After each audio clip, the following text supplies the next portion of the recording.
তো বন্ধুরা আইসিডিএস অঙ্গনওয়াড়ি কর্মীর কিন্তু আবেদন শুরু হয়ে গেছে।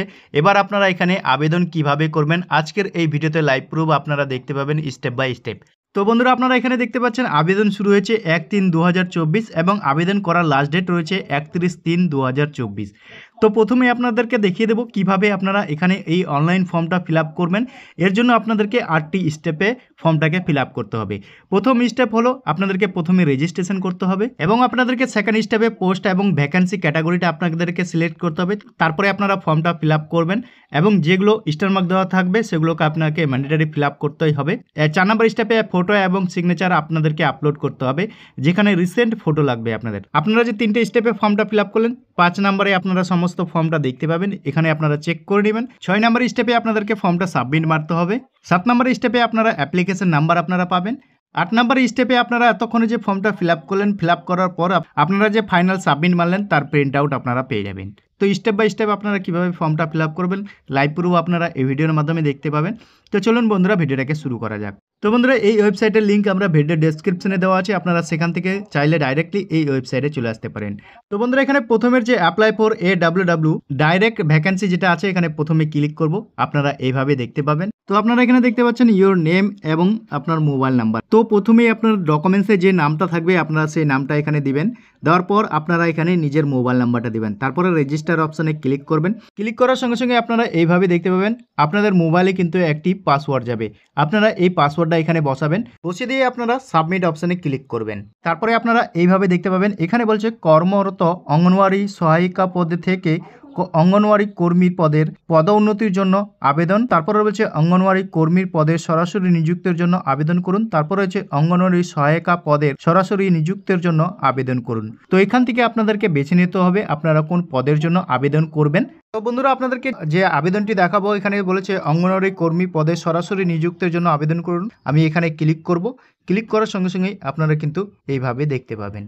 তারপরে আপনারা এখানে দেখতে পাবেন আইসিডিএস প্রজেক্ট নেম, অর্থাৎ আপনারা কোন ব্লকের প্রজেক্টটাতে আপনারা আবেদন করবেন এখান থেকে আপনাদেরকে সিলেক্ট করতে হবে। আপনারা এখান থেকে দেখতে পাচ্ছেন বিভিন্ন ব্লকের নাম এবং আইসিডিএস প্রজেক্টের নাম রয়েছে।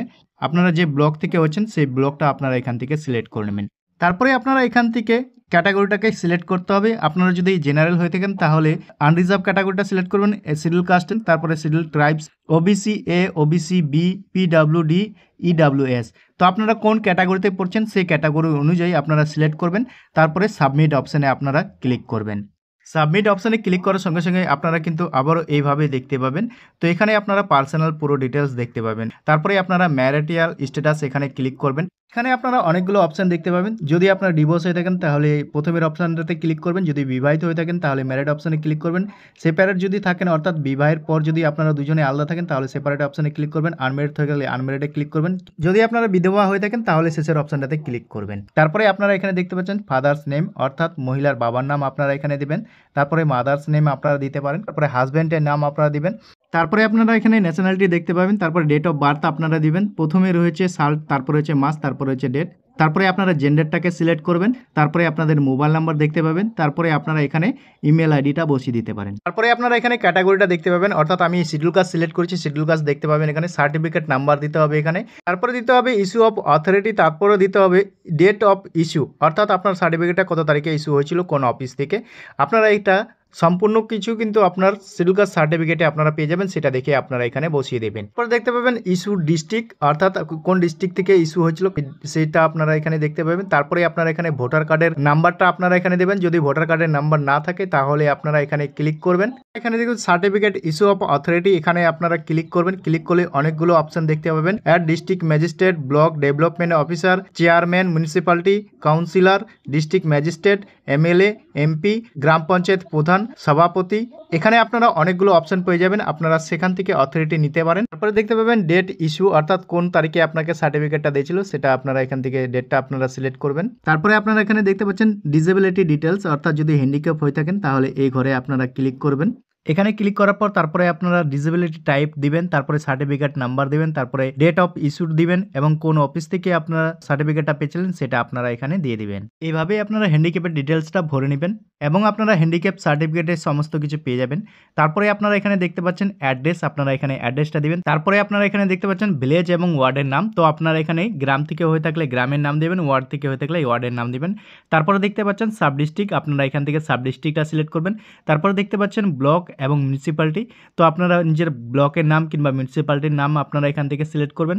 তারপরে দেখতে পাচ্ছেন পোস্ট অফিসের নাম, আপনারা এখানে পোস্ট অফিসের নামটা দিবেন। তারপরে আপনারা দেখতে পাচ্ছেন পিনকোড, আপনারা নিজের এরিয়ার পিনকোডটা দিবেন। তারপরে দেখতে পাচ্ছেন পুলিশ স্টেশন, তো আপনারা এখানে নিজের পুলিশ স্টেশন অর্থাৎ থানার নাম আপনারা এখান থেকে সিলেক্ট করে নেবেন। তারপরে আপনারা এখানে ডিস্ট্রিক্টের নাম দেখতে পাবেন, ওয়েস্ট বেঙ্গল দেখতে পাবেন। তারপরে আপনারা এখানে দেখতে পাচ্ছেন অ্যাড্রেস ফর কমিউনিকেশন, অর্থাৎ পার্মানেন্ট অ্যাড্রেস আর কমিউনিকেশন অ্যাড্রেস যদি একই হয় তাহলে আপনারা এই ঘরে টিক দিবেন।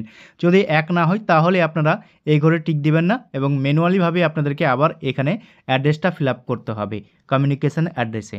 তারপরে আপনারা দেখতে পাবেন এডুকেশন কোয়ালিফিকেশন ডিটেলস, আপনারা এখানে পাসিং ইয়ারটা সিলেক্ট করবেন। তারপরে আপনারা এখানে বোর্ডের নাম আপনারা দিয়ে দিবেন। তারপরে আপনারা এখানে দেখতে পাবেন হায়ার এডুকেশন কোয়ালিফিকেশন ডিটেলস, আপনারা সেম একইভাবে দিয়ে দিবেন।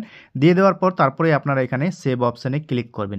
সেভে ক্লিক করার সঙ্গে সঙ্গে তারপরে আপনারা এইভাবেই দেখতে পাবেন সম্পূর্ণ ফর্মটা। এতক্ষণে আপনারা যে ফর্মটা ফিল আপ করলেন সম্পূর্ণ ফর্মটা আপনারা এখানে দেখতে পাবেন। তো বন্ধুরা এই ফর্মটা ফিল আপ করতে যদি কোনো মিস্টেক দেখতে পান আপনারা আবার পুনরায় এডিট অপশানে ক্লিক করবেন। ক্লিক করে আপনারা ফর্মটা আবার ঠিক করতে পারবেন। তো আপনারা সমস্ত কিছুই যদি দেখতে পাচ্ছেন এখানে সমস্ত কিছুই আপনি ঠিকঠাক লিখেছেন। তারপরে আপনারা এখানে এই ডিক্লারেশনটা দেখতে পাচ্ছেন, আপনারা চাইলে এখানে পড়ে নিতে পারবেন। এই ঘরে আপনারা টিক দিবেন। পরে আপনারা এখান থেকে ফটো এবং সিগনেচারটা আপনারা আপলোড করবেন। তো ফটোটা আপনারা 25 থেকে 50 কেবির মধ্যেই আপনারা আপলোড করতে পারবেন এবং আপনারা সিগনেচারটা 10 থেকে 20 কেবির মধ্যে আপলোড করে আপনারা ফাইনাল সাবমিট মারবেন। ফাইনাল সাবমিট মারার সঙ্গে সঙ্গে আপনাদেরকে প্রিন্ট আউট পেয়ে যাবেন এবং আপনাদের অ্যাপ্লিকেশন নাম্বার পেয়ে যাবেন। তো এইভাবেই আপনারা অঙ্গনওয়াড়ি কর্মীর আপনারা আবেদন করতে পারবেন। তো আশা করি বন্ধুরা ভিডিওটা বুঝতে পেরেছেন। ভিডিওটা কেমন লেগেছে কমেন্ট সেকশনে অবশ্যই কমেন্ট করে জানাবেন। ভিডিওটা যদি ভালো লেগে থাকে একটা লাইক করে বন্ধুদের সাথে বেশি বেশি করে শেয়ার করে দেবেন।